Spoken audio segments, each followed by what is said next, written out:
बिस्मिल्लाहिर्रहमानिर्रहीम। अस्सलाम वालेकुम नाज़रीन, मैं हूं सरदार हसनैन हनीफ़ और आप देख रहे हैं न्यूज़ इनसाइड। नाज़रीन, जहां गवर्नर पंजाब ने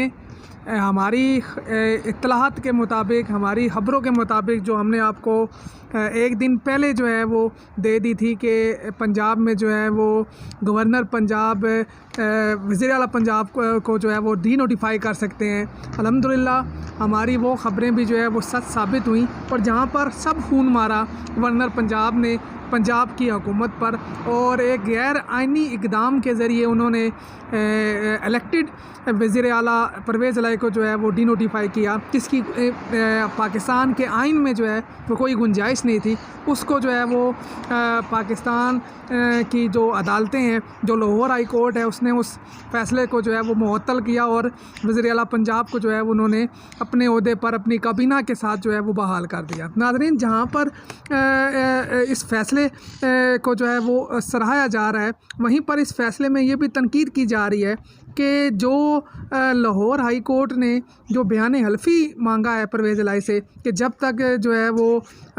एतमाद का वोट नहीं ले लेते अगली तारीख़ तक जो है, जो कि 11 जनवरी की तारीख़ है, तब तक जो है वो बयान हल्फ़ी जमा करवाएं कि वो असम्बलियाँ तहलील नहीं करेंगे। नाज़रीन, इस पर मुख्तलिफ़ माहिरीन की, मुख्तलिफ़ कानूनदान जो हैं, जो मुख्तलिफ़ सियासी वबस्तियाँ रखने वाले लोग हैं, जो मुख्तलिफ़ तज्ज़ियाकार हैं, उनकी राय पाई जाती है। उनके ख़्याल में परवेज़ इलाही को जो है वो उनका जो आइनी हक़ है कि वो जब चाहें जो है वो असम्बलियाँ तहलील कर सकते हैं। उन्हें इस अपने आइनी हक़ को जो है वो लाहौर हाई कोर्ट में सरेंडर नहीं करना चाहिए था। और दूसरी जानिब अदालत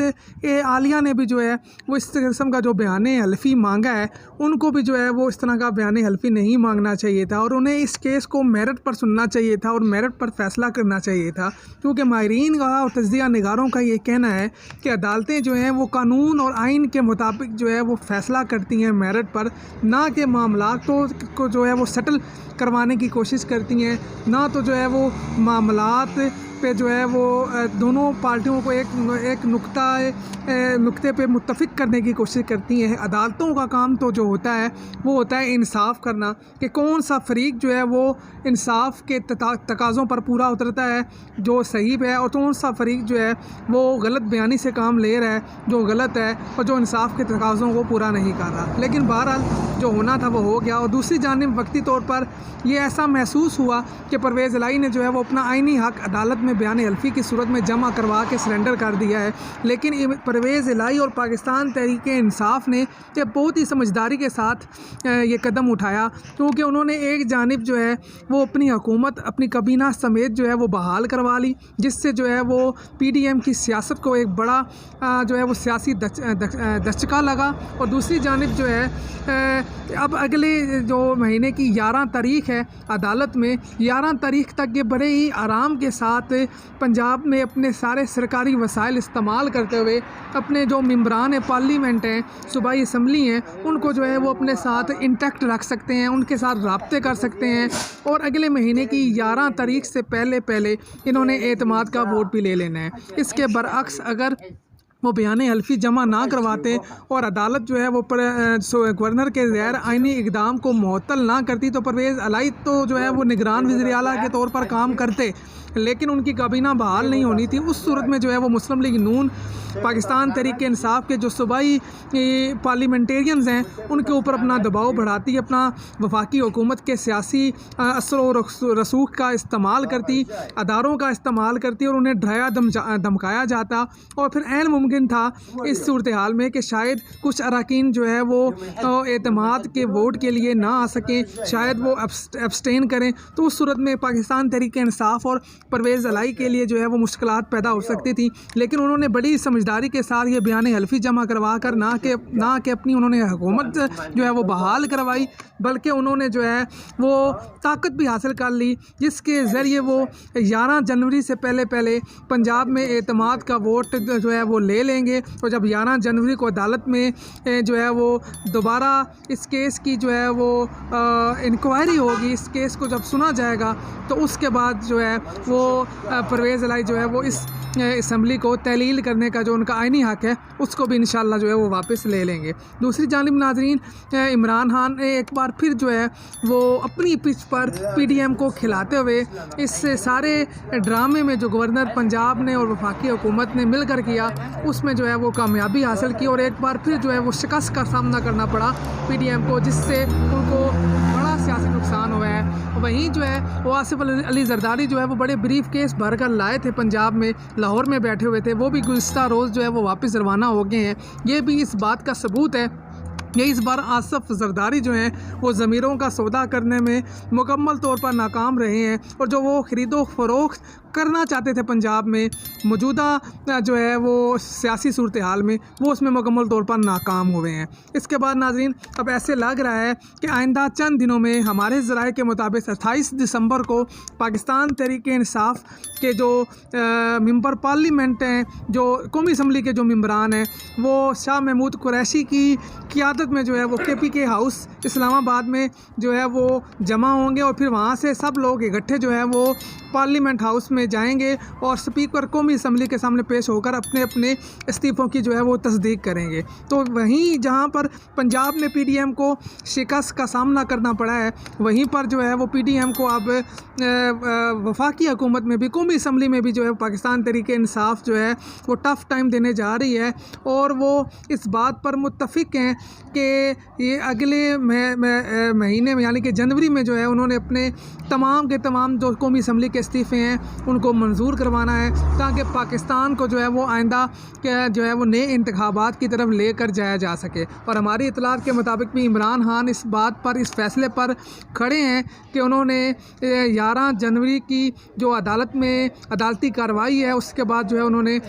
पंजाब और KPK असम्बलियाँ तहलील कर दी हैं और वहीं उन्होंने जो है वो कौमी असम्बली से भी अपने अरकान के इस्तीफ़ों की तस्दीक के बाद जो है वो सुप्रीम कोर्ट से रुजू करना है। अगर कौमी असम्बली के जो चेयरमैन हैं, जो स्पीकर हैं, उन्होंने जो है अगर इस पर कोई अमल दरामद ना किया इस्तीफ़ों की मंजूरी के हवाले से, तो फिर वो सुप्रीम कोर्ट में रिट करके जो है वो इसका फ़ैसला वहाँ से ले लेंगे। नाज़रीन, यहाँ पर PDM शिकस्त खाए जा रही है सियासी मैदान में पाकिस्तान के अंदर, वहीं PDM ने पाकिस्तान के माशी जो हालात हैं उनको बदतर से बदतर कर दिया है। इस टाइम पाकिस्तान के जो फॉरेन रिजर्व्स के ज़खायर हैं वो $6.1 बिलियन रह चुके हैं और हर दिन के साथ इन ज़खायर में जो है वो कमी हो रही है। पाकिस्तान की एक्सपोर्ट्स जो हैं वो बुरी तरह मुतासिर हुई हैं और जहाँ तक इंपोर्ट्स का तल्लुक़ है वो भी जो है वो मुमकिन नहीं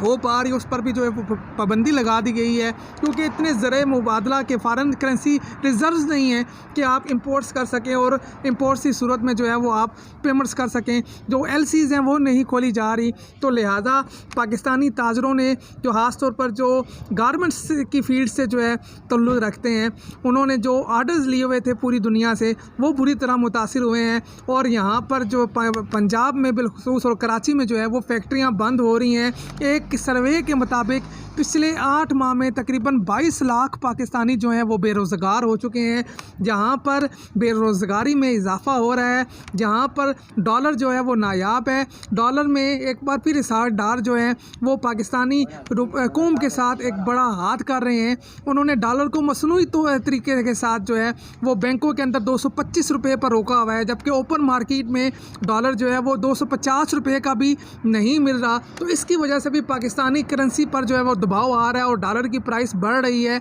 और जो है वो इंपोर्ट्स और एक्सपोर्ट्स जो हैं वो बुरी तरह मुतासर हुई हैं। तो लिहाजा महंगाई में जो है वो दिन ब दिन इजाफ़ा हो रहा है और एक सर्वे के मुताबिक मुबैना तौर पर महंगाई की जो शरह है रवां हफ्ते में जो है वो 28.6% तक पहुँच चुकी है। नाज़रीन, आटा जो इमरान खान साहब की हुकूमत में 50 से 55 रुपये हुआ था और जिस पर पाकिस्तानी PDM के सियासतदानों ने और पाकिस्तानी बिकाऊ मीडिया ने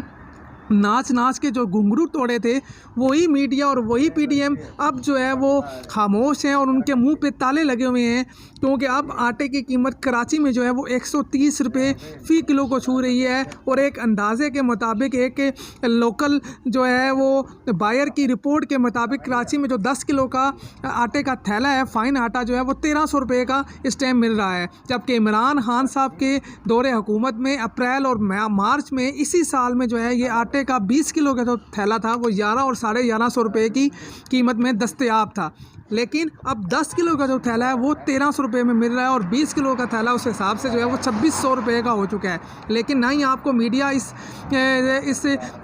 जो है महंगाई के तूफ़ान में आवाज़ उठाता हुआ आवाम के लिए नज़र आएगा, और ना ही PDM के जो है वो रहनुमा जो हैं वो बोलेंगे, क्योंकि ये सब के सब अपने ज़ाती मफादात के लिए, अपने ज़ाती एजेंडों की हिफाजत के लिए इक़्तिदार में आए थे और वो उन्हीं मफादात का तहफ़्फ़ुज़ कर रहे हैं और उन्हीं एजेंडों को जो है वो तक़वियत बख्श रहे हैं। उन्हें ना तो आवाम से गर्ज़ है और ना ही जो है अवाम की बढ़ती हुई मुश्किलात से। नाज़रीन, जहाँ पर एशियाए खुर्दो नोश जो है वो महंगी हो चुकी हैं, वहीं पर बिजली की प्राइसेस में भी इजाफे का जो मज़ीद इजाफे का जो है वो एक मंसूबा बनाया जा रहा है और इत्तलात के मुताबिक आने वाले चंद दिनों में जो है वो बिजली की फ़ी यूनिट प्राइसेस में जो है वो एक बार फिर बड़ा इजाफा होने जा रहा है। और इसी के साथ जो गैस है वो सर्दियों में तो पहले नायाब होती थी, लेकिन इस बार जो है वो गैस आपको कहीं भी किसी भी इलाके में जो है वो नज़र नहीं आ रही और लोगों की मुश्किलात में जो है वो बेहद इजाफा हुआ है। और गैस की जो प्राइसेस हैं उनमें भी जो है ये इम्पोर्टेड हुकूमत इजाफा करने जा रही है। दूसरी जानिब IMF ने एक बार फिर फ़ंड्स देने से इनकार किया और IMF के साथ किसी मुआहदे पर पहुंचने में ये मौजूदा हुकूमत और इनके जो सेलेक्टेड वज़ीर ख़जाना है, जो कि एक अकाउंटेंट हैं इसाक डार साहब, जिनको इसाक डालर भी कुछ लोग कहते हैं,